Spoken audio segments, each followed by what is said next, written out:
Alors je prie le Seigneur, je dis Seigneur, qu'est-ce que tu veux que j'amène ce soir? Et il y a plusieurs sujets qui se sont présentés. Sans doute les autres, ça sera pour une autre fois. Parce qu'il y en a un qui était davantage sur mon cœur, alors je l'ai choisi. C'est celui-ci. L'hypocrisie. L'hypocrisie. Il y a beaucoup de choses à dire sur l'hypocrisie dans la parole de Dieu. Et quand on est un disciple du Seigneur Jésus, on est tout le contraire d'un hypocrite. Alors il faut donc qu'on puisse discerner dans nos vies, s'il n'y a pas quelques racines d'hypocrisie, que le Seigneur voit très bien, les autres peuvent ne pas la voir. Et peut-être nous-mêmes, on peut être trompés, mais le Seigneur le voit. Et dans son amour, il veut éclairer nos cœurs pour que nous puissions voir ce que c'est que l'hypocrisie. On le sait en gros, mais ce que c'est pour Dieu que l'hypocrisie, et qu'est-ce qu'il veut dans nos vies? Il veut la sincérité, il veut la vérité, comme cette parole qui vient d'être donnée. Recherchez la vérité. Jésus est la vérité, le chemin, la vie. Et vérité, ça veut dire tout ce qui est vrai. Hypocrite, c'est tout ce qui a une apparence de vérité. Une apparence. L'Antichrist, quand il viendra, sera un parfait hypocrite. Il va faire semblant d'être l'agneau. Il va arriver sous un déguisement d'agneau, mais dedans, ça sera un loup ravisseur. Donc au début, ça sera un hypocrite parfait. Il va essayer de séduire et de tromper par l'hypocrisie dont il va se revêtir. Et l'hypocrisie n'est pas réservée qu'à l'Antichrist ou aux serviteurs de Satan. L'hypocrisie peut se glisser bien souvent dans nos vies, dans l'Église de Jésus-Christ. Et elle s'y glisse bien souvent, je le sais par expérience. Le Seigneur me travaille pour enlever toute racine d'hypocrisie. Alors, l'hypocrisie, c'est simplement faire semblant d'être ce qu'on n'est pas. Ou faire semblant d'avoir ce qu'on n'a pas. Pourquoi faire semblant? En général, c'est par orgueil et par crainte des autres. Les deux vont ensemble. Par orgueil et par crainte des autres, par crainte du jugement, ou par crainte de ne pas être perçu comme on voudrait qu'on soit perçu. On voudrait en général donner une bonne image de nous-mêmes. Tout ce qui blesse notre image ou tout ce qui nous fait apparaître comme pas très beau aux yeux des autres, on essaye, notre chair essaye à tout prix de l'éviter. Vous connaissez ça? Ça vous est arrivé déjà? Notre chair a horreur d'être dévoilée telle qu'elle est, dans sa laideur. Et comme il y a un combat dans la vie de tous les enfants de Dieu entre ce qui est charnel et ce qui est spirituel, que le Seigneur veut supprimer tout ce qui est charnel pour manifester la nouvelle nature qu'il nous a donnée en Christ, le Seigneur veut nous montrer comment nous dépouiller de cette vieille chair et nous en dépouiller complètement, au lieu d'essayer de l'habiller de quelque chose de présentable et d'acceptable aux yeux des autres et à nos propres yeux. Mais on ne va pas tromper Dieu. On ne trompera pas bien souvent Satan non plus. Parce qu'il sait aussi reconnaître les hypocrites, il en est un, parfait. Jésus dit dans Luc 12, verset 1, je commencerai par ce verset, dans Luc 12, verset 1,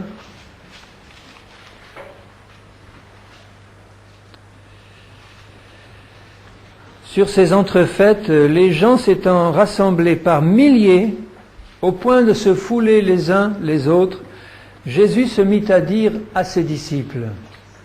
Donc vous voyez, il y avait d'une part la foule, des milliers, il y avait là des disciples et des non-disciples, mais Jésus parle à ses disciples, et la première des choses qu'il leur dit, avant tout, remarquez que dans la bouche de Jésus, quand il dit avant tout, ça veut dire avant tout.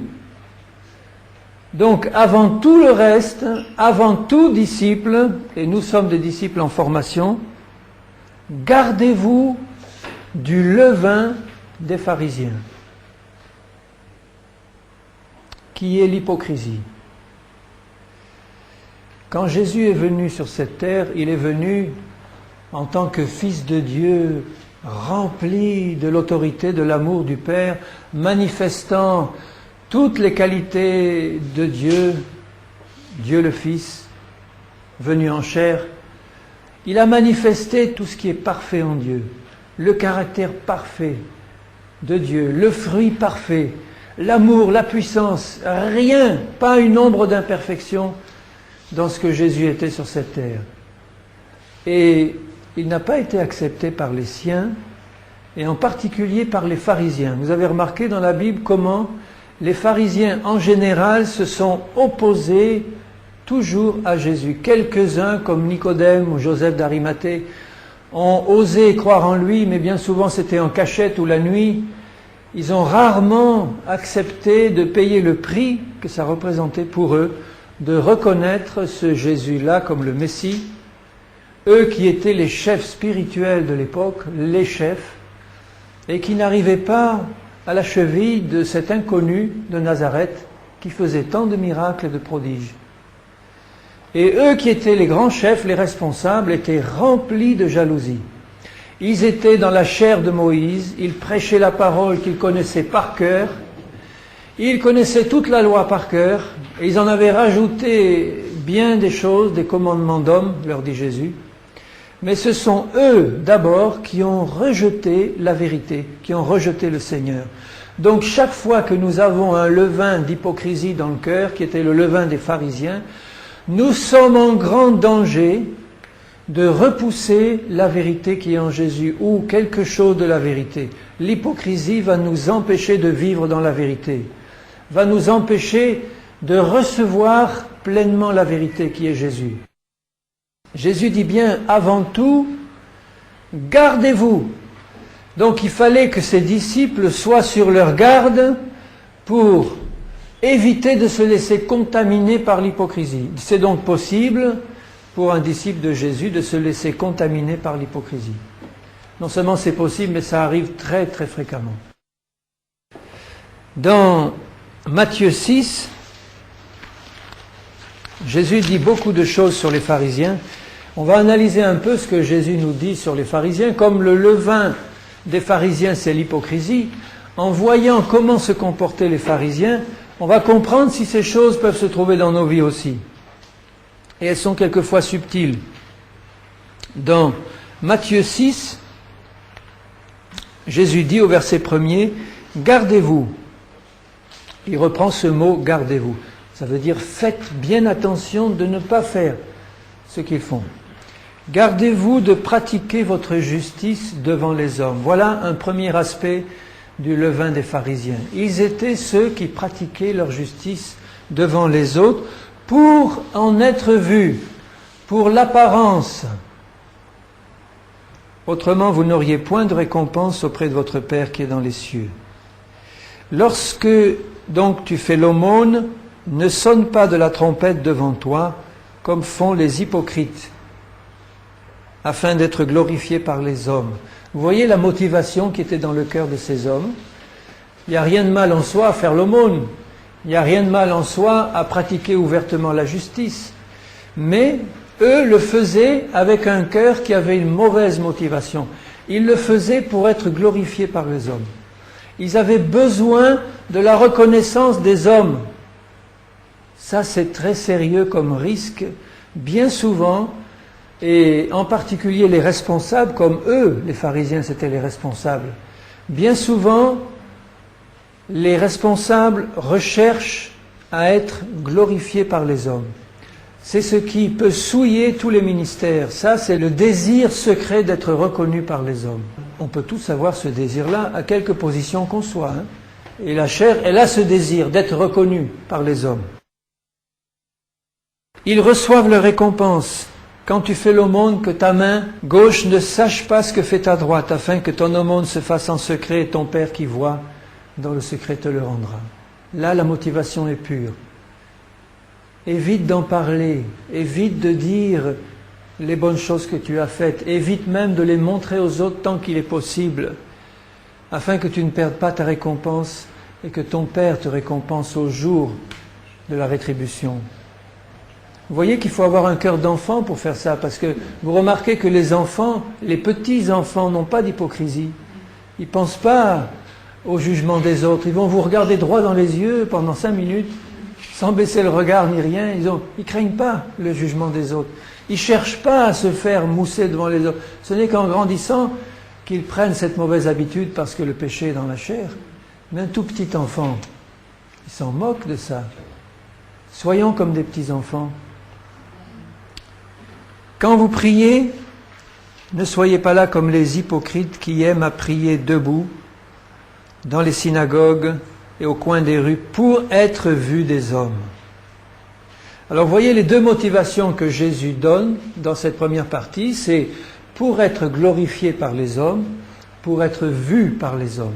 Les pharisiens, qui étaient des chefs religieux, avaient besoin de la considération des hommes, ils avaient besoin qu'on les voie, qu'on reconnaisse qu'ils étaient saints, justes et des grands hommes de Dieu, qui pratiquaient la justice, qui faisaient l'aumône, qui priaient. Ils ne se préoccupaient pas du fait que Dieu seul devait les regarder. Ils préféraient chercher à être vus par les hommes et à être reconnus par les hommes. Et chaque fois que dans nos cœurs il y a cette motivation-là, d'être vus par les autres, d'être reconnus par les autres, nous avons encore dans nos cœurs un levain d'hypocrisie. Bien souvent, on a besoin d'être vu et reconnu. Le besoin d'être reconnu par les autres, c'est un besoin charnel. Quoi que vous fassiez pour le Seigneur, faisons-le, parce que je suis dans le coup aussi, faisons-le sans espérer quoi que ce soit des autres, et en particulier sans espérer d'être reconnu d'une manière ou d'une autre, sinon par notre Père qui est dans les cieux. Lui seul compte, son jugement seul compte. On ne sera pas accepté de toute manière par tous, cherchons pas à l'être par personne. On sera accepté, si nous annonçons le Seigneur, par ceux qui ont le cœur ouvert à la parole du Seigneur. On sera persécuté, rejeté. Cherchons pas à être reconnus par les autres. C'est un signe de faiblesse spirituelle, si on essaye d'être reconnu par les autres. Et les pharisiens, les pauvres, ils étaient plus à plaindre qu'à condamner, mais ils cherchaient à être reconnus parce qu'ils n'avaient pas dans leur vie la véritable puissance qui était dans la vie du Seigneur Jésus, qui n'avait absolument pas besoin d'être reconnu parce qu'il était ce qu'il était. Et ça se voyait constamment, ça se sentait. Il n'avait pas besoin d'essayer de prouver quelque chose. La puissance du Seigneur rayonnait dans sa vie. Il était le Fils de Dieu rayonnant de la lumière et de l'amour du Père. Il n'avait pas besoin de faire semblant. Donc si on essaye de faire semblant, c'est qu'on ne l'est pas, et qu'on essaye de donner le change. Et ça, c'est la pire des choses qui puissent nous arriver. Dans Matthieu 7 et au verset 5, d'abord je commence au verset 1er, parce qu'il nous parle là du jugement des autres. Il parle à ses disciples et il dit « Ne jugez point, il y a un jugement qu'il faut faire, il y a un jugement qu'il ne faut pas faire. Le jugement qui est bon, c'est ce qui consiste à discerner ce qui est bon et mauvais en moi et chez les autres. Ça, c'est un bon jugement. Il n'y a pas de mal à reprendre un frère ou une sœur dans la douceur et à lui dire « Ce que tu fais n'est pas bien ». Il faut le faire, dans l'amour et dans la vérité. Ça, c'est pas l'esprit de jugement. L'esprit de jugement, c'est un esprit de supériorité et de condamnation. Moi, je suis plus haut que toi et je condamne ceci en toi parce que toi, tu es dans le péché et moi, je suis saint. Et alors, du haut de ma sainteté, je te condamne et je te juge. Ça, c'est le mauvais jugement. Afin que vous ne soyez pas jugés, car on vous jugera du jugement dont vous jugerez. Et on vous mesurera avec la mesure dont vous mesurez. Pourquoi vois-tu la paille qui est dans l'œil de ton frère et n'aperçois-tu pas la poutre qui est dans ton œil? Comment peux-tu dire à ton frère, laisse-moi ôter une paille de ton œil, toi qui as une poutre dans le tien? Hypocrite! Enlève d'abord la poutre de ton œil, alors tu verras comment enlever la paille de l'œil de ton frère. Les hypocrites, c'est-à-dire les pharisiens, ils essayent de corriger chez les autres ce qu'ils pratiquent eux-mêmes. Et j'ai bien souvent dû demander pardon au Seigneur, moi-même, parce que je l'ai fait. Et ça aussi, c'est un risque grand chez les serviteurs du Seigneur. Ils sont là pour diriger, conduire le troupeau, etc. Donc, donner des bons conseils, etc. Mais, est-ce que nous pratiquons ce que nous enseignons? Jésus le dira, écoutez bien et faites ce qu'ils disent, mais surtout ne faites pas ce qu'ils font, les pharisiens. Le pharisien, il va juger quelque chose qu'il est en train de pratiquer. Donc, il va juger quelqu'un qui est en train de violer la loi de Dieu, sous un de ses aspects, alors que lui, il est en train de la violer sous des aspects encore beaucoup plus gros, quelquefois. Et Jésus dit, voilà l'hypocrisie. Bien souvent, frères et sœurs, nous jugeons nos frères et nos sœurs sur des choses que nous sommes encore en train de pratiquer nous-mêmes. Et ça, c'est un levain d'hypocrisie épouvantable dans le peuple du Seigneur. D'essayer de dire, toi, t'as vu lui ce qu'il a fait, t'as vu ce qu'elle a fait, alors que ça t'arrive bien souvent de faire la même chose. Donc, en condamnant et en jugeant cette personne, tu es en train, dit Romain, de te condamner, de te juger toi-même. Parce que toi qui pratiques ces choses, tu es en train de condamner un autre qui les pratique, au lieu de faire ce que Jésus demande, ce que le Seigneur demande, juge-toi toi-même, et après tu pourras juger ton prochain. Ça ne veut pas dire qu'il faut attendre d'être parfait pour pouvoir reprendre quelqu'un, mais au moins faisons-le dans un esprit d'humilité, avec douceur et en reconnaissant si ça nous arrive aussi. Il y a un pardon auprès de Dieu pour ces choses, mais évitons cet esprit de jugement qui consiste à condamner chez les autres ce que nous pratiquons nous-mêmes. L'esprit de jugement, c'est affreux. Je vais condamner quelqu'un parce qu'il a un mauvais caractère, alors que le mien est encore pire. Dans Matthieu 15, verset 7,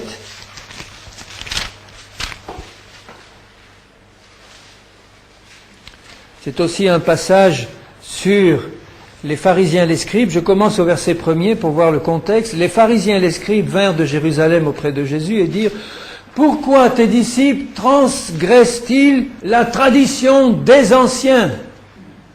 Oh, cette tradition des anciens, ça veut dire toutes ces traditions humaines qu'ils avaient ajoutées à la parole de Dieu, ou des choses qu'ils avaient enlevées de la parole, et qu'ils respectaient depuis des siècles. Et alors ils se fâchent parce que Jésus, qui était libre de ces choses, et ses disciples aussi, ne respectaient pas ces traditions épouvantables humaines, et ils pratiquaient simplement la parole du Seigneur. Ils ne se lavaient pas les mains avant de manger, vous vous rendez compte? Le péché horrible. Et vous, dit Jésus, pourquoi transgressez-vous le commandement de Dieu au profit de ta tradition? Vous annulez, verset 6, la parole de Dieu au profit de votre tradition. Vous vous rendez compte ce que Jésus dit? Cette parole éternelle de Dieu qui ne passera pas, elle peut être annulée dans notre vie si nous la remplaçons par des traditions humaines qui n'ont rien à voir avec la parole de Dieu.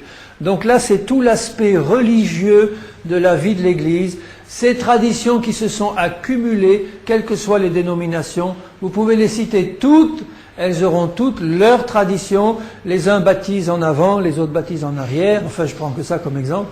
Mais vous savez que dans certains pays, il y a des dénominations chrétiennes qui sont à couteau tiré parce que eux, ils baptisent par immersion en avant, alors que les autres baptisent par immersion en arrière. Et il y a deux dénominations différentes qui vont se chamailler pour ça. La tradition des anciens, enfin vous pouvez citer ça, mais citer n'importe quoi. Des choses qui se sont accumulées, des choses qu'il faut faire parce que on est dans cette église ou cette dénomination. Est-ce que le Seigneur Jésus a dit qu'il fallait faire ça comme ça? Les fêtes, la Noël, la Pâque. Moi, je sens l'esprit religieux dans une église. Il suffit que j'y aille un jour de Noël ou un jour de Pâques ou de Pentecôte. Si on commence à prêcher sur Pâques, sur Noël, sur Pentecôte, eh bien, je sens que l'esprit religieux est déjà dans cette église. Parce que c'est une tradition, en plus une tradition catholique. Alors, on peut dire, oui, mais Seigneur, bon, il n'y a pas de mal. Le jour de Pâques a parlé de la résurrection du Seigneur. C'est vrai qu'il n'y a pas de mal. Mais c'est la porte ouverte à un esprit religieux.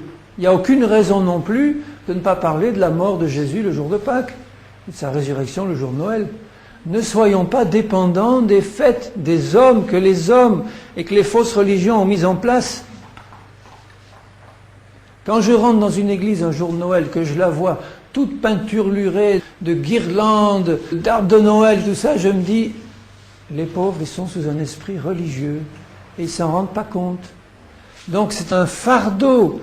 Ça veut dire que c'est un petit signe. C'est pas là-dessus qu'il faut juger toute la vie d'une église, mais c'est simplement un signe qu'il y a derrière un esprit religieux qui est à l'œuvre et qui peut se manifester de bien d'autres façons que les guirlandes et les sapins.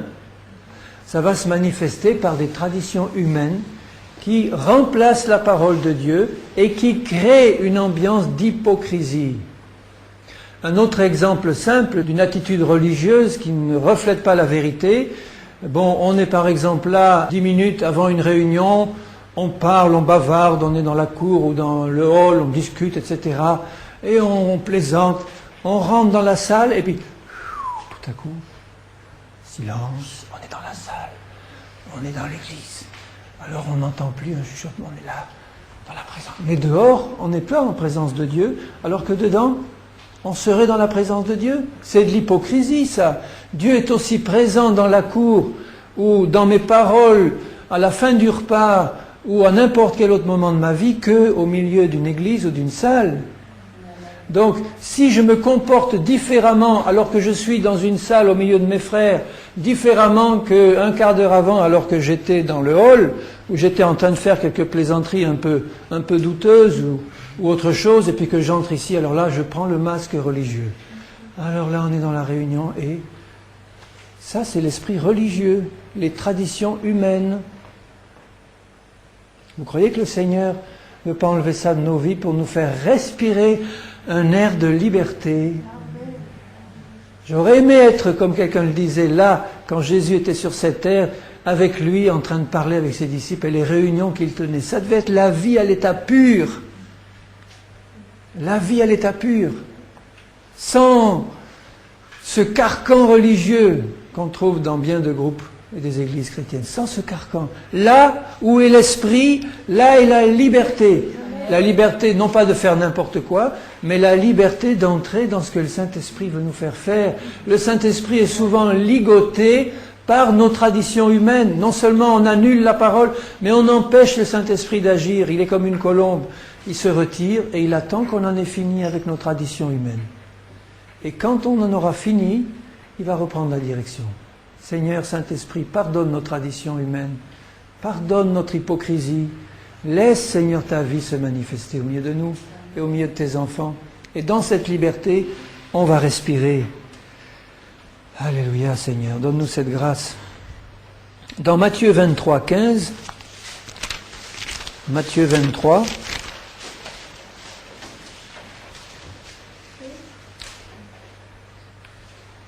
d'abord au verset 13, « Malheur à vous, scribes et pharisiens hypocrites. » En passant, je montre que quand le levain des pharisiens se trouve dans notre vie, nous sommes sous la malédiction de Dieu. C'est dans la parole de Jésus, « Malheur à vous, hypocrites. » Malheur à vous. Donc quand Jésus prononce une parole de malédiction, j'aime autant vous dire que c'est difficile d'avoir la bénédiction. Parce que la malédiction, là, elle ne vient pas de Satan, elle vient de la bouche même du Seigneur. Malheur à vous, scribes et pharisiens hypocrites. Ils étaient sous la malédiction, ils n'avaient qu'une chose à faire, c'est se repentir et changer. Parce que vous fermez aux hommes le royaume des cieux, vous n'y entrez pas vous-même, et vous ne laissez pas entrer ceux qui veulent entrer. Ça, c'est encore un fruit de l'hypocrisie. Le fait d'avoir une apparence religieuse, même si elle est très belle, ne va jamais apporter la vie de Dieu. Et ceux qui arrivent, qui voient une belle apparence, ils peuvent être trompés au début, parce qu'ils sont jeunes, ils voient « Ah, c'est merveilleux, quel serviteur de Dieu merveilleux !» Mais c'est une carcasse blanchie qui ne peut pas faire entrer dans le royaume une âme qui arrive, parce que la vie de Dieu n'y est pas. Vous dévorez, au verset 14, les maisons des veuves. Ça veut dire qu'ils étaient là avec le appât du gain pour essayer de récupérer toutes les richesses de ces pauvres veuves. Malheur à vous, vous faites pour l'apparence de longues prières. Vous avez remarqué comme les prières de Jésus étaient courtes devant la tombe de Lazare. Lazare, sors! Moi, je ne sais pas combien de mots j'aurais dit, mais souvent là, plus le problème est compliqué pour nous, plus on fait une longue prière. On a besoin de se persuader soi-même. Mais Jésus faisait toujours des courtes. D'ailleurs, j'ai même remarqué une chose, je crois vous l'avoir dit une fois, aussi bien Jésus que les disciples ne priaient pas devant le problème, ils prononçaient une parole devant le problème, ils priaient avant, la nuit ou avant. Mais chaque fois que Jésus se trouvait devant un malade, on ne voit jamais Jésus se tourner vers son Père en disant « Père, tu vois cet homme qui vient vers toi, je te le présente, je te demande de le bénir, de le guérir. » Jamais. Vous pouvez lire la Bible en entier, jamais Jésus ne l'a fait, sauf erreur, une seule fois. Par contre, il est dit qu'il passait des nuits, des heures à prier. Il passait des heures à dire « Père, tu vois, je vais prier demain pour ces malades. » Ou un mois de ton esprit pour que, dès que je les verrai, eh bien une parole, un geste les touche et qu'ils soient instantanément guéris. Il arrivait devant le malade « Seigneur Jésus, guéris-moi. » Sois guéri. Lève-toi, prends ton lit, marche. Une parole. Lazare, sort. Ça suffisait parce qu'il avait prié déjà avant. Alors eux, les hypocrites, faisaient pour l'apparence de longues prières qui souvent ne marchaient pas. Et alors au verset 15, « Malheur à vous parce que vous courez la mer et la terre pour faire un prosélyte. » Un prosélyte, c'était quelqu'un qui essayait de gagner à la foi juive.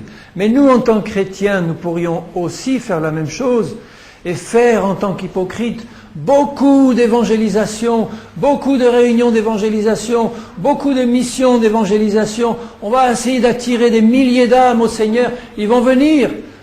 Est-ce qu'ils vont voir des disciples pleins de la vérité du Seigneur ou des hypocrites? Parce que ceux-là, ils ont passé du temps à courir la terre pour faire des prosélytes et ensuite, quand ils les ont attirés, eh bien, ils en ont fait des fils de la géhenne 2 fois plus qu'eux. Ils ne pouvaient pas donner ce qu'ils n'avaient pas. Ils étaient remplis d'hypocrisie. Ils ont transmis l'hypocrisie et bien plus encore à ceux qui venaient. Vous vous rendez compte le risque qu'ils ont pris? Évidemment, je suis sûr qu'il y en a qui ont remarqué ça avant et qui ne se sont pas laissés avoir, mais un grand nombre sont devenus comme eux des hypocrites. Si nous, en tant que chrétiens, nous vivons une vie d'hypocrisie, c'est peine perdue que d'essayer de témoigner, d'évangéliser, pour faire venir au Seigneur et dans sa maison des âmes nouvelles. Si nous avons un vernis d'hypocrisie, ils vont pas tarder à s'en apercevoir. Peut-être pas au début, mais au bout de quelque temps, quand ils verront les fruits que notre vie porte en privé, s'il vous plaît. Quand je veux juger de la vie d'un frère ou d'une sœur, c'est pas sur une estrade ou dans l'église le dimanche que je vais le juger. C'est chez lui à la maison, si je peux avoir assez de contact avec lui pour voir dans le privé comment il se comporte. Donc si je veux montrer les fruits du Seigneur, de la vérité dans ma vie, ça va se voir dans le privé, avec ma femme, avec mes enfants, dans ma maison, parce que c'est là que j'aurai le moins de retenue. Vous avez remarqué ça aussi? C'est là, je vais me retenir devant ceux qui ne me connaissent pas, mais devant ceux qui me connaissent depuis longtemps, j'aurai moins de scrupules. Et c'est là que ça va sortir, toutes les mauvaises choses, beaucoup plus facilement. Les problèmes les plus graves, c'est toujours au niveau de la famille, ou des amis très proches. C'est triste, mais c'est ça. Alors, c'est inutile, bien-aimés, de faire beaucoup d'évangélisation si l'Église est remplie d'hypocrites. J'espère, je ne connais pas les cœurs, Dieu seul les connaît, j'espère, je dis Seigneur, je te supplie qu'il n'en soit pas de même pour moi, pour mes bien-aimés, mes frères, mes sœurs, pour ton Église. Mais quand je regarde dans ma vie, dans ma propre vie, la facilité avec laquelle l'hypocrisie se glisse, Et quand je vois autour de moi, après 20 ans et quelques de conversion, que je vois le nombre d'hypocrites et l'hypocrisie qui règne dans tellement d'églises, de vie de chrétiens, de serviteurs de Dieu, je dis Seigneur, il y a là un problème majeur, majeur. Et bien souvent, si les âmes nouvelles ne persévèrent pas dans l'église, c'est parce qu'après quelque temps, elles ont vu que c'était du toc. C'était une apparence et derrière du creux. Elles ne s'en sont pas rendues compte tout de suite, mais après quelque temps, elles nous ont connus en privé. Et là, elles ont été découragées. Elles ont dit, comment un serviteur de Dieu, quelqu'un qui a 15 ans, 20 ans de conversion, 30 ans, se comporter encore comme je le vois se comporter aujourd'hui, et qui vient encore me juger? Moi, j'en veux pas de cette église-là. J'en veux pas de cette vie-là. Et ils s'en vont et ils se perdent. Vous vous rappelez que Jésus a dit, à ceux-ci tous reconnaîtront que vous êtes mes disciples, à l'amour, mais pas un amour rempli d'hypocrisie, à l'amour véritable que vous aurez les uns pour les autres. Au verset 23, malheur à vous, scribes et pharisiens hypocrites, vous payez la dîme de l'amande, de l'aneth, du cumin, et vous laissez ce qui est le plus important dans la loi, la justice du Christ, la miséricorde, le pardon qui vient vraiment du fond du cœur contre ceux qui nous ont offensés ou traités injustement. C'est ça la miséricorde, c'est pardonner quelqu'un qui ne mérite pas d'être pardonné. C'est lui dire, d'accord, j'efface l'ardoise, c'est fini, il n'y a plus rien, j'y reviens plus, je ne remets plus ça sur la table, c'est terminé, je te fais miséricorde. Justice, miséricorde et fidélité. Fidélité au Seigneur, malgré nos faiblesses, nos hauts et nos bas. Seigneur, tu sais que je t'aime et que je veux marcher avec toi. Je veux te rester fidèle jusqu'au bout, Seigneur. Aie pitié de moi et travaille dans mon cœur pour faire de moi un vrai disciple. Donc il payait la dîme. La dîme. Je mets l'enseignement de la dîme de côté pour ma part. Ce n'est pas un enseignement pour l'Église du Nouveau Testament. Pour moi, la dîme n'est pas un enseignement pour le chrétien du Nouveau Testament.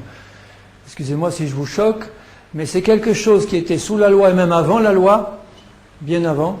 C'est donc un principe spirituel que Dieu avait donné dans des temps qui n'était pas celui de la grâce, alors que maintenant, pour nous, chrétiens du Nouveau Testament, ce n'est pas 10% que le Seigneur demande, c'est 100%. Il nous demande de marcher par l'Esprit. Rien ne nous appartient, ni même notre propre vie.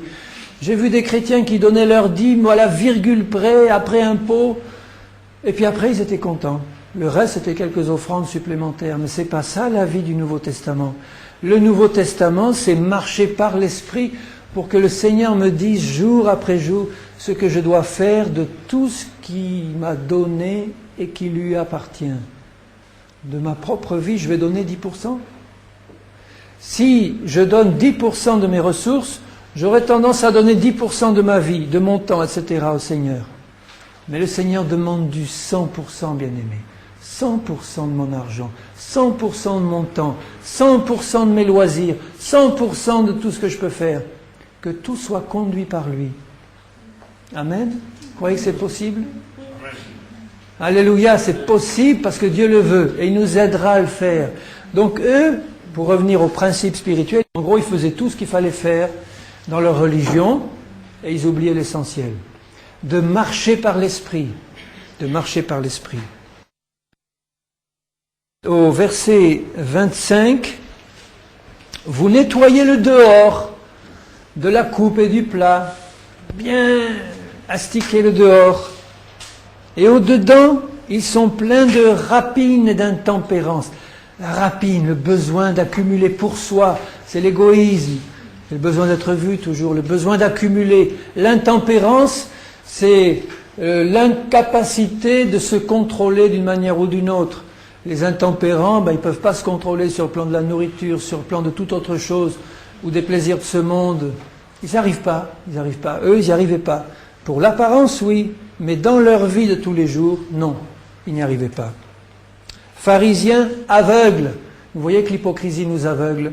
Nettoie premièrement l'intérieur.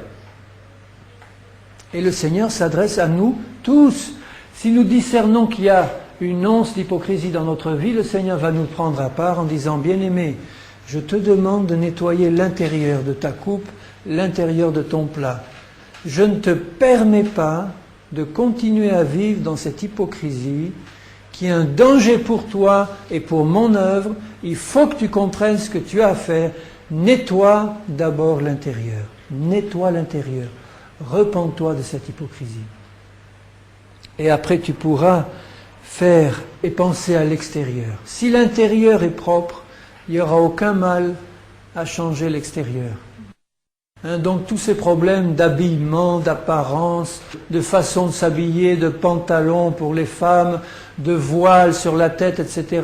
Il y a des choses qui sont nécessaires de pratiquer, mais à condition que l'intérieur soit d'abord nettoyé. À quoi servirait, je prends l'exemple des femmes puisqu'on en parle, à une femme de ne porter que des robes et jamais de pantalons? Si c'est une femme rebelle à son mari, rebelle à ses conducteurs, rebelle, etc., bon, c'est l'apparence, ça ne sert à rien du tout. À quoi lui servirait de porter le voile qui représente la soumission à l'autorité dont elle est soumise, etc., si, dans le fond de son cœur, elle n'a pas d'une part le désir ardent d'être une femme soumise et la pratique de cette soumission? Ça ne sert à rien. Pour les hommes aussi. À quoi servirait d'avoir une belle apparence de chrétien modèle si au-dedans, ce sont des ossements desséchés? On ne trompe pas le Seigneur. Donc, tout ceci, qui était pratiqué par les pharisiens, montre simplement que leur conscience avait une marque de flétrissure. Dans 1 Timothée, il le dit dans 4.2, il parle des faux docteurs hypocrites qui ont dans leur conscience une marque de flétrissure. La flétrissure, c'est quelque chose qui souille. Ils avaient donc de l'impureté en dedans, et cette impureté se traduisait par toutes sortes de mauvaises œuvres en cachette, alors qu'ils arrivaient à donner le change aux yeux des hommes.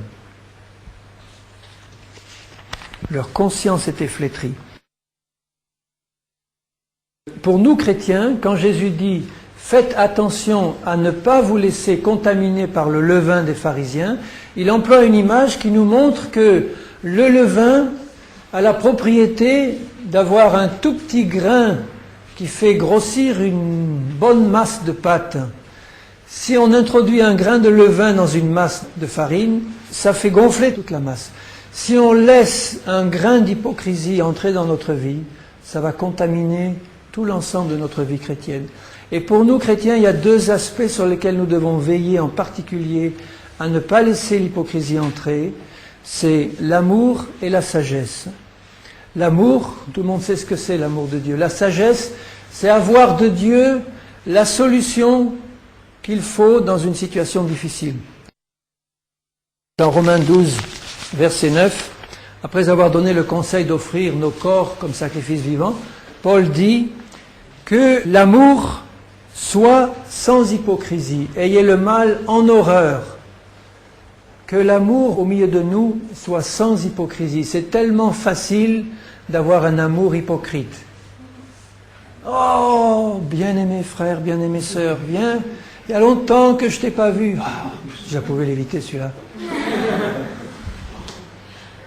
Viens que je t'embrasse. Ça, c'est un petit détail, mais un amour hypocrite, c'est ça. C'est quelque chose qui se répand en beaux compliments, en belles paroles, alors qu'au fond de notre cœur, il n'y a pas un amour sincère pour ce frère ou cette sœur. On a de l'amertume, on a de la rancune, on a de la haine sous une forme ou une autre. Et comme c'est quelque chose d'inavouable, on le couvre par une apparence d'amour. Alors quand ces choses sont dans l'église de Jésus, vous voyez les dégâts que ça fait. Vous voyez la porte ouverte à l'action des mauvais esprits. Parce que ça n'a rien d'une vérité, ça. C'est pas la vérité mise en pratique. Il vaudrait encore mieux, c'est pas tellement à faire, c'est pas un conseil que je vous donne, mais il vaudrait encore mieux Si vous êtes coléreux, que les gens voient que vous l'êtes, et pas essayer de le cacher, et puis de la montrer simplement à votre femme chez vous, ou à votre mari. Alors qu'à l'église, jamais. On ne vous a jamais vu en colère. Jamais. Mais dès que vous êtes rentré chez vous, alors là, ça barde.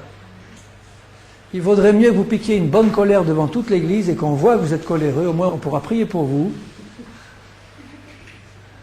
Et vous ne passerez plus pour un hypocrite.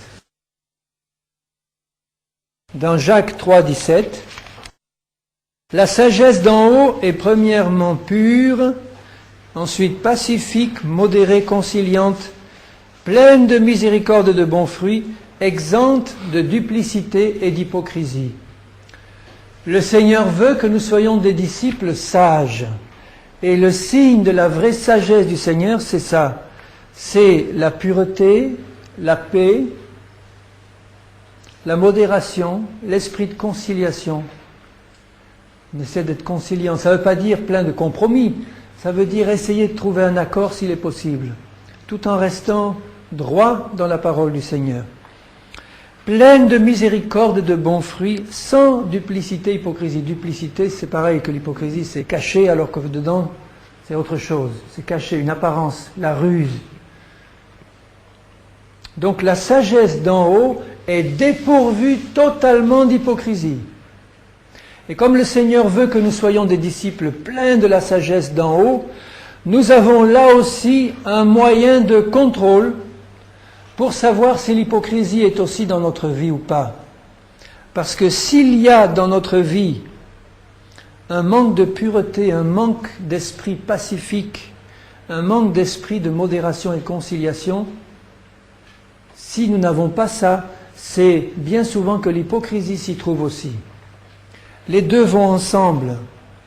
Quand on ne marche pas dans la vérité en tant que chrétien, on n'aime pas ça en général, on essaie de donner le change et de produire extérieurement quelque chose qui n'est pas la vérité. Quand la pureté, l'esprit pacifique véritable, la modération véritable y est, l'hypocrisie n'y est pas non plus. C'est évident, ça va de soi. Quand l'Esprit du Seigneur peut se manifester pleinement dans nos vies par la bonté, l'amour, la miséricorde, il n'y a pas d'hypocrisie. Mais si nous savons dans le fond de notre cœur qu'on a des tendances de jalousie, de colère, d'animosité, que ces choses y sont déjà dedans et que ça boue, eh bien on va essayer de cacher ça. Comme on sait que c'est pas bon et que pour le moment on l'a pas enlevé, au lieu de l'avouer au Seigneur et aux autres et dire « Priez pour moi, je reconnais devant toi que j'ai ce caractère-là, que j'ai cette tendance-là, que j'ai cet esprit de zizanie, de critique, de jugement, de manque de conciliation, de manque de miséricorde, de mauvais fruits. » Au lieu de faire l'hypocrite ou d'aller juger les autres sur ce que tu pratiques toi-même, reconnais-le devant les autres. Dis-le à tes frères et sœurs. Je suis comme ça, priez pour moi, aidez-moi. Jésus, je suis comme ça. Je le reconnais à lui d'abord. Je ne vais pas essayer de cacher à Jésus ce que je suis. Seigneur, je suis comme ça. Alors, si nous voulons que l'amour et la sagesse se manifestent parfaitement au milieu de nous, éliminons toute racine d'hypocrisie. Alors, comment traiter le problème? Comment traiter ça? Si je reconnais ce soir vraiment que l'hypocrisie, c'est un problème dans ma propre vie, je dois savoir ce qu'il faut faire pour en sortir. Et il faut en sortir, bien-aimés, si je veux marcher dans la vérité. La première chose que nous devons savoir et jamais oublier, c'est que chacun rendra compte à Dieu pour lui-même. Chacun rendra compte à Dieu pour lui-même. Je ne vais pas rendre compte à Dieu pour les péchés de mon voisin. Je rendrai compte à Dieu pour moi-même. Ce n'est pas à des hommes que j'ai à rendre compte pour essayer d'avoir leur faveur, c'est à l'Éternel, à mon Dieu, maintenant et le jour du tribunal de Christ. Quand j'irai à me présenter devant lui, il dit le Seigneur que nous, chrétiens, nous aurons à être présentés devant le tribunal de Christ pour que nos œuvres soient passées au feu et tout ce qui sera consumé par le feu disparaîtra et je perdrai toute récompense. Parce que ces œuvres auront été faites dans l'hypocrisie et pas dans l'authenticité. Chacun rendra compte à Dieu pour lui-même. C'est dit dans Romains 14, verset 12. Romains 14, 12. Ça nous rend humbles de savoir ça, parce que on est toujours à avoir tendance à critiquer les autres pour le mal qu'ils nous font. C'est une tendance générale. Je crois qu'il n'y en a pas un parmi nous qui est à l'écart de cette tendance, elle est dans la chair de péché. On a tendance à critiquer les autres pour le mal qu'ils nous font, et surtout pour le mal injuste qu'ils nous font. Alors là, c'est les plus grosses critiques. Le mal injuste qui nous est fait, il est insupportable pour notre chair. Et la tendance, ça va être de critiquer, de se venger d'une manière ou d'une autre. Dans Romains 14, 12, il nous dit « Ainsi, chacun de nous rendra compte à Dieu pour lui-même. » Et il ajoute « Ne nous jugeons donc plus les uns les autres. » Pourquoi tu ne dois pas juger ton frère? Parce que tu vas passer devant le jugement de Dieu. Et je t'assure que si tu as passé ta vie à juger méchamment les autres, alors que tu pratiquais ce que tu jugeais chez les autres, Dieu ne va pas te rater, bien-aimé, il ne va pas te rater. Parce que Dieu est un Père qui nous aime et qui va châtier ses enfants comme il le mérite pour que nous participions à sa sainteté. Mais il ne va pas nous rater. Et je ne le dis pas pour faire apparaître Dieu sous un jour de Père Fouettard. C'est un Père aimant et bon, mais il est bien dit dans la parole du Seigneur que le Seigneur châtie ses enfants parce qu'il nous aime. Alors je préfère faire tout ce qui est en mon pouvoir pour me juger moi-même avant que Dieu me juge. C'est ce qui est dit dans 1 Corinthiens 11, avant de prendre la scène. Il dit, juge-toi, fais attention, parce que si tu prends la scène indignement, avec un esprit de jugement, d'hypocrite, tu vas prendre un jugement contre toi-même, et c'est pour cela qu'il y a parmi vous beaucoup de malades et qu'un grand nombre sont morts prématurément. Parce qu'ils n'ont pas jugé leur propre vie avant de juger celle des autres, et ils osent, et nous osons prendre le pain et le vin comme ça. Vous savez que dans tout le Nouveau Testament, ce qui est marqué dans ce passage, c'est la seule cause de maladie décrite dans le Nouveau Testament pour les chrétiens, de prendre le pain et le vin indignement. C'est la seule cause de maladie décrite dans le Nouveau Testament. C'est pour cela qu'un grand nombre d'entre vous sont malades et sont morts prématurément. Alors si dans les églises de Jésus-Christ, nous pratiquions ce qui est dit, juge-toi toi-même devant Dieu à la lumière de sa parole, au lieu de passer ton temps à l'imposition des mains et à l'onction d'huile et à demander la prière des uns et des autres, bien souvent c'est parce que tu as pris la scène alors que dans ton cœur, tu étais hypocrite et tu avais gardé de la rancune contre ton frère, contre ton mari, contre ta sœur, contre quelqu'un, et que tu n'as pas réglé ça devant Dieu et devant lui. C'est sérieux, bien-aimé. On ne s'amuse pas avec le Seigneur. On ne joue pas avec Dieu. C'est pas pour mettre la frousse dans nos cœurs que je dis ça, il faut que vous compreniez. C'est simplement pour avoir la crainte biblique de Dieu, dans l'amour, parce que si je crains Dieu, c'est parce que je l'aime, et je sais que mon Dieu veut tellement se réjouir dans ma vie par la manifestation de la vérité et de la justice. Il en a assez, le Seigneur, de l'hypocrisie au milieu de nous, et dans ma vie, il en a assez. Arrêtons, jugeons-nous. Je sais que j'aurai à rendre compte à Dieu pour moi-même. Ça, c'est la première chose. Donc, j'ai déjà commencé d'ailleurs la deuxième. Donc, deuxièmement, que chacun examine ses propres voies pour lui-même. Ça veut dire, en fait, en résumé, ce que je viens de dire, que chacun se juge devant Dieu à la lumière de sa parole et de son esprit. Et vous savez, si nous le faisons honnêtement devant Dieu, on va perdre l'esprit de jugement et l'esprit critique qu'on a. Parce que le Seigneur nous dira, oui, tu viens te plaindre d'un tel ou d'une telle devant moi, mais bien-aimé, qu'est-ce que tu as fait toi dans cette situation? Le Seigneur, il va mettre sous nos yeux notre part de responsabilité. Combien de fois ça m'est arrivé quand j'arrivais devant le Seigneur en disant « Seigneur, j'en peux plus, regarde ce qui se passe, regarde la situation que je suis en train de vivre. » Et le Saint-Esprit, à quelque temps, il me dit « Et toi, bien-aimé, quelle est ta part de responsabilité dans cette situation-là? Tu veux bien la reconnaître aussi, en premier? Ah, tu te plains d'un tel. C'est possible que tu n'aies absolument rien fait, ça arrive. Dans ce cas-là, tu es injustement traité et c'est une grâce que Dieu te fait. Réjouis-t'en, il te dit. Tu as été injustement traité, c'est une grâce. Considère-le comme une joie parfaite. Mais là, ta part de responsabilité à toi. Hein? Tu te plains devant moi de ton mari, de ta femme, de ton frère, de ta sœur. Mais toi, tu n'y es pas pour quelque chose. Dans Lamentation 3, Lamentation de Jérémie, chapitre 3, verset 39, 37 et suivant. Qui dira qu'une chose arrive sans que le Seigneur l'ait ordonnée? Donc, alléluia, hein, tout, absolument tout. N'est-ce pas de la volonté du Très-Haut que viennent les maux et les biens? Dieu ne veut pas le mal pour nous, bien évidemment. Mais il va permettre que des mauvaises choses nous arrivent pour nous apprendre quelque chose, parce que toute chose concourt au bien de ceux qui aiment Dieu. Donc il va m'apprendre le discernement pour savoir ce que j'ai à faire dans telle situation, ou résister à un démon qui m'attaque, ou voir que c'est le châtiment de Dieu. Ben là, je ne vais pas résister à Dieu. Hein.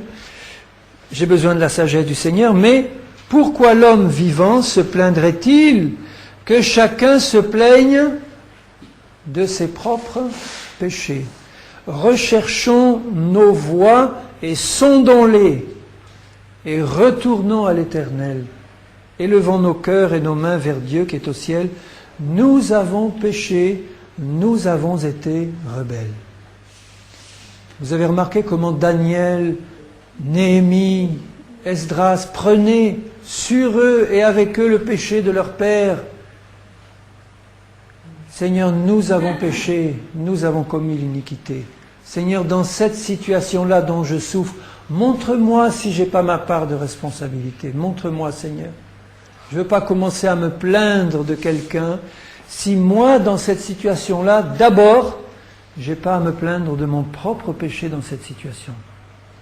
Et ça, c'est capital, bien-aimé, entre mari et femme, parents, enfants, frères et sœurs, proches dans l'Église.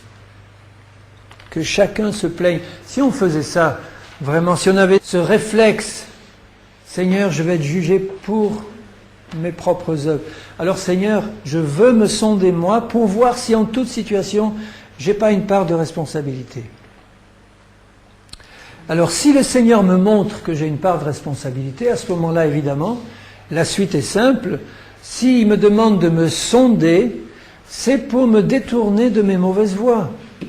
C'est pas pour dire, ah bon, je reconnais que je suis hypocrite, je reconnais que je suis ça, et puis j'y reste. C'est pas ça la vraie repentance. Hein.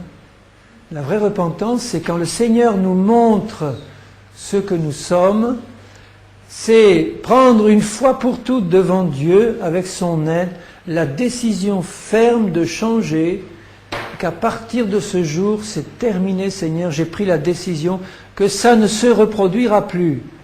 J'ai pas trop confiance en général dans les larmes, bien que quand on a vraiment une vraie repentance, on soit amené à verser d'abondantes larmes quelquefois, et ça fait du bien de pleurer.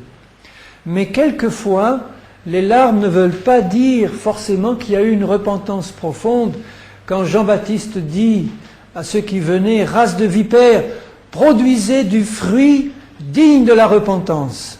Ça veut dire, je verrai si tu es repenti sincèrement, non pas à l'abondance des larmes que tu as versées, mais je verrai si dans ta vie, le fruit a changé. Et si c'est le fruit de l'esprit que tu commences à porter, ou que tu continues à porter. Est-ce que c'est l'amour, la joie, la paix, la patience, la bonté, la bienveillance, etc., la foi, la douceur? Est-ce que c'est ça qui grandit dans ta vie? Tu seras jugé sur le fruit. Tu ne seras pas jugé sur les dons que tu as reçus. Qui es-tu? Ce que tu as reçu, tu l'as reçu du Seigneur. Tu ne vas pas être jugé sur les miracles que tu as faits. Tu vas être jugé sur le fruit que tu as porté dans ta vie. Je serai jugé sur le fruit que j'ai porté. Donc je dois me détourner de mes mauvaises voies. Et pour ça, il n'y a pas 36 solutions. Je dois me placer devant le Seigneur pour qu'il me les montre. Le Saint-Esprit est celui qui convainc de péché, de justice et de jugement. il va me convaincre de péché, et après il me montre les deux voies qui suivent. Une fois que je suis convaincu de péché, il n'y a que deux choses, ou la voie de la justice ou la voie du jugement. Si je veux me détourner de mes mauvaises voies, je prends la voie de la justice, et le Saint-Esprit est avec moi pour m'aider. Si je ne veux pas me détourner et que je reste dans la voie de mes mauvaises œuvres, à ce moment-là, c'est le jugement de Dieu qui vient. Et la bonté de Dieu me pousse à la repentance. Il y a un aspect que je dois veiller en particulier, c'est quelque chose de très spécial, où l'hypocrisie et l'iniquité se glissent le plus, c'est le domaine de la langue. Parce que c'est par la langue que l'hypocrisie est la plus grande. Dans le psaume 39, verset 2, je lirai juste ce verset, psaume 39, verset 2, je disais, je veillerai sur mes voies, c'est ce qu'on vient de dire, on doit veiller sur ses voies, de peur de pécher par ma langue. La première des œuvres mauvaises que nous pratiquons, c'est par la langue. Je mettrai un frein à ma bouche tant que le méchant sera devant moi.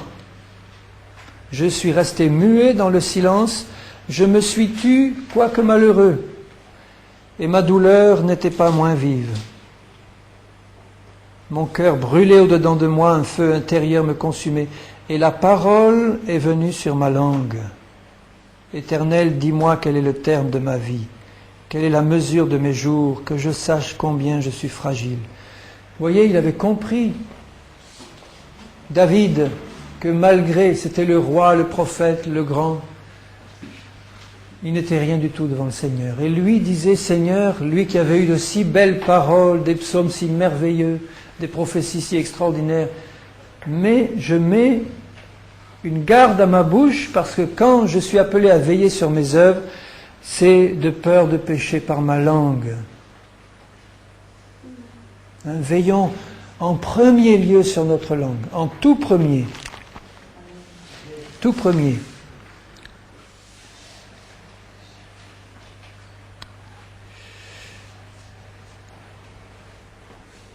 Si je veux y arriver, Jésus me dit, veillez et priez pour avoir la force de tenir debout, donc de rester fidèle dans mes voies.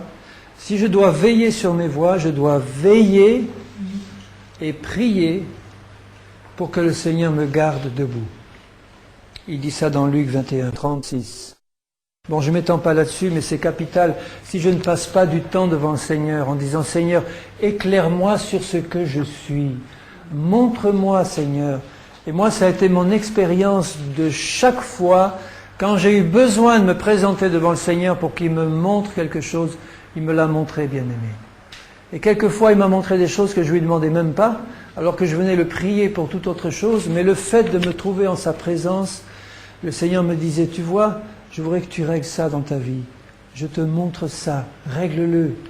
Donc si je passe du temps à veiller et prier, le Seigneur me donnera la force de veiller sur mes voies, de me tenir debout, d'avoir la force de rester debout jusqu'au jour de Christ. Si je ne fais pas cela, donc si je ne veille pas sur mes voies pour écarter toute racine d'hypocrisie, le Seigneur le dit dans sa parole, je mourrai. C'est aussi simple que ça. Et il s'adresse aussi bien aux chrétiens qu'aux païens. Évidemment, les païens, ils ne peuvent rien faire. Ils ne peuvent pas veiller sur leur voie, leur cœur est dans l'hypocrisie. Ça s'adresse donc essentiellement à nous, chrétiens. Je vais vous lire quelques passages qui le montrent. Dans Proverbe 19, 16, Seigneur, je te prie pour que l'attention reste ferme. Tu vois que c'est un peu long, Seigneur, mais je te prie pour que l'attention reste ferme, que l'ennemi aussi ne vienne pas enlever la semence de ta parole et que tu renouvelles chacun de nous au nom de Jésus. Amen. Dans Proverbe 19, 16, il dit « Celui qui garde ce qui est commandé garde son âme. Celui qui ne veille pas sur sa voie mourra. Alors, il nous est dit de veiller les uns sur les autres, c'est sûr, c'est biblique aussi. Mais comment pouvons-nous bien veiller les uns sur les autres si nous ne commençons pas par veiller d'abord sur nos propres voies? Quel conseil vrai je vais pouvoir donner à quelqu'un? Quelle aide authentique, véritable je vais pouvoir donner si je ne veille pas sur mes propres voies? Si je laisse l'hypocrisie rentrer ou dominer dans ma vie? Je ne pourrai rien faire de bon. Et non seulement je ne pourrai rien faire de bon, mais ça va amener la mort dans ma vie, la malédiction de Dieu. Dans 1 Timothée 4,16, dans le Nouveau Testament, 1 Timothée 4,16, il développe la même idée. C'est Paul qui dit à Timothée, « Veille sur toi-même et sur ton enseignement. Persévère dans ces choses, persévère dans le fait de veiller. Car en agissant ainsi, tu te sauveras toi-même. Et tu sauveras ceux qui t'écoutent. » C'est exactement la même idée que dans l'Ancien Testament. Il dit, veille sur tes voies, veille sur toi-même, veille sur ton enseignement, car en faisant cela, tu te sauveras. On est sauvé par grâce, on est sauvé par l'œuvre de Jésus à la croix. Mais si on se moque de Dieu en ne veillant pas sur nous au point de pratiquer hypocritement, à ce moment-là, c'est la mort qui va rentrer en nous. Tu te sauveras toi-même, c'est-à-dire tu vas rester sous la grâce du Seigneur et dans la plénitude de sa grâce si tu veilles sur toi et si tu laisses constamment le Saint-Esprit agir dans ta vie en éliminant l'hypocrisie. Tu vas parvenir au salut qui t'est donné par grâce, tu vas pleinement entrer dans le salut qui t'est donné. Si tu ne le fais pas, tu vas laisser la mort entrer en toi. Dans 1 Corinthiens 10, 1 Corinthiens 10, Frères, verset 1, « Je ne veux pas que vous ignoriez. » Il ne faut pas, bien aimer, que nous l'ignorions. Jamais on doit l'oublier. Que nos pères, les anciens, les Hébreux, là, ils parlent, ont tous été sous la nuée. Ils sont tous passés au travers de la mer. Qu'ils ont tous été baptisés en Moïse dans la nuée et dans la mer, qu'ils ont tous mangé le même aliment spirituel, qu'ils ont tous bu le même breuvage spirituel, car ils buvaient à un rocher spirituel, et ce rocher était Christ. Mais la plupart d'entre eux ne furent point agréables à Dieu, puisqu'ils périrent dans le désert. Ils n'ont pas veillé sur leur voie, ils n'ont pas persévéré, et ils ont péri dans le désert.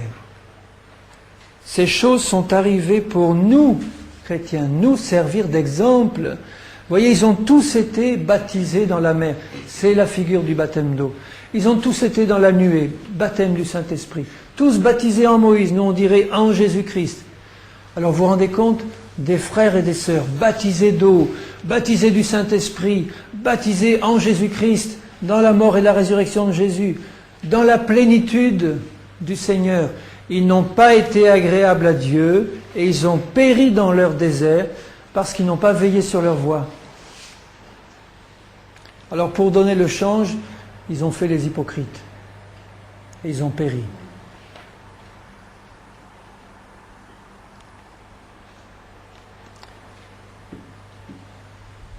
C'est le malheur et la ruine qui attendent ceux qui n'éliminent pas l'hypocrisie de leur vie.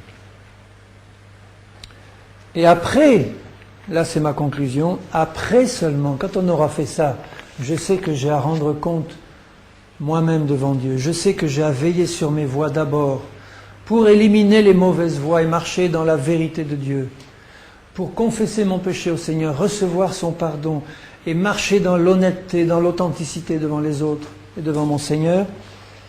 Alors après, je pourrais mettre en pratique cette parabole de Jésus.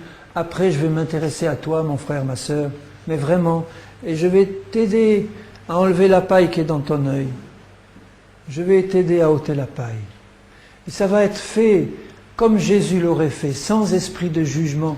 Et l'autre va le sentir. Si j'arrive avec ma grosse poutre dans les yeux qui va se voir, une poutre, ça se voit. Il n'y a que moi pour ne pas la voir. Évidemment, elle m'aveugle. Mais celui qui est en face de moi, je vais arriver avec ma grosse poutre en disant, viens ici, je vais t'enlever ta paille. Vous ne croyez pas que l'autre, il va se moquer de moi? Mais si je suis devant le Seigneur honnêtement, en disant, Seigneur, enlève mon aveuglement, je veux passer du temps à nettoyer l'intérieur de la coupe.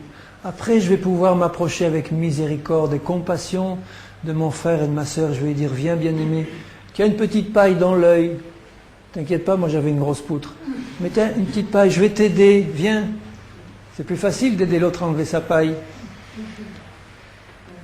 Dans 2 Timothée 2, 25, il dit ceci. 2 Timothée 2, 25, 24 d'abord. J'ai envie de commencer à lire à partir de 22.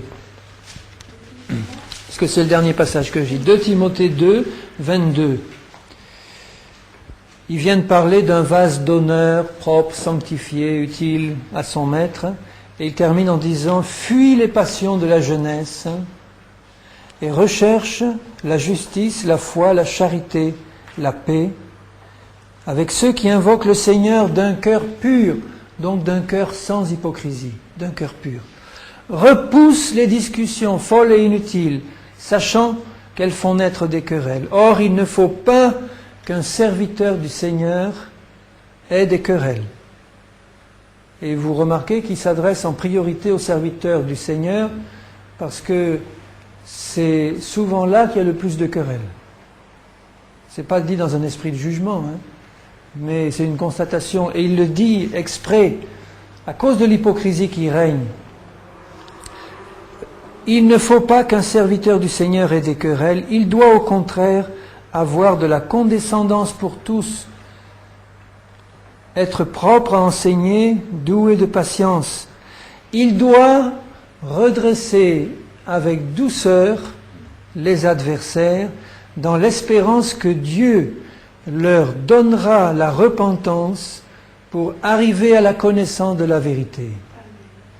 Et je peux, je pense, sans tordre la parole, utiliser ce conseil donné à un serviteur pour que nous tous, nous puissions l'appliquer dans nos rapports mutuels.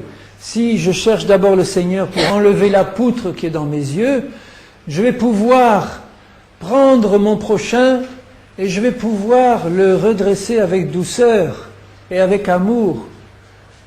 Parce que l'esprit de jugement et l'hypocrisie ne sera plus dans ma vie.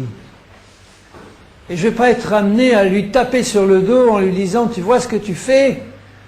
alors que je suis en train de pratiquer la même chose. L'hypocrisie sera enlevée, la cause de cette hypocrisie sera réglée devant Dieu, et je vais pouvoir redresser avec douceur et amour celui qui s'égare ou celui qui tombe dans le péché. C'est ça que le Seigneur veut que nous fassions, que nous puissions nous reprendre les uns les autres avec amour. Reprenons-nous les uns les autres avec amour et avec patience et douceur. Mais n'oublions pas, avant de passer du temps dans le Seigneur pour que l'esprit de l'agneau rentre profondément en nous, que nous soyons imbibés de l'esprit de l'agneau, de l'esprit d'humilité, de patience, de bonté, d'amour, en disant « Seigneur, je veux être un disciple accompli. Montre-moi où est l'hypocrisie dans ma vie. Je ne veux pas me contenter du tout de paraître, être un bon chrétien. À quoi ça sert de paraître? Toi, tu vois, Seigneur. Tu veux la vérité. Alors, Seigneur, montre-moi. Je suis prêt à étaler sur la table, si tu me le demandes, tout ce qui doit être étalé. Au sens où Dieu le veut. C'est-à-dire à confesser mon péché à quelqu'un à qui je dois le confesser. À mettre ouvertement mes mauvaises actions sous les yeux de quelqu'un que j'ai offensé. De dire, oui, d'accord, pardonne-moi. Il y en a qui vont trouver les autres pour demander pardon, puis ils leur disent, oui, tu sais, je te demande pardon pour ce que tu m'as fait, mais tu sais, si tu n'avais pas fait ça, ça ne serait jamais arrivé. Si tu ne m'avais pas traité comme ça, je te pardonne, mais enfin quand même. Vous voyez l'esprit de douceur? C'est-à-dire que quand j'arrive, après avoir passé du temps brisé devant Dieu qui m'a montré mon propre péché, comment moi je m'étais comporté, que je vais trouver l'autre en disant, pardonne-moi vraiment. Je ne vais pas commencer à mettre l'accent sur son péché, mais sur le mien.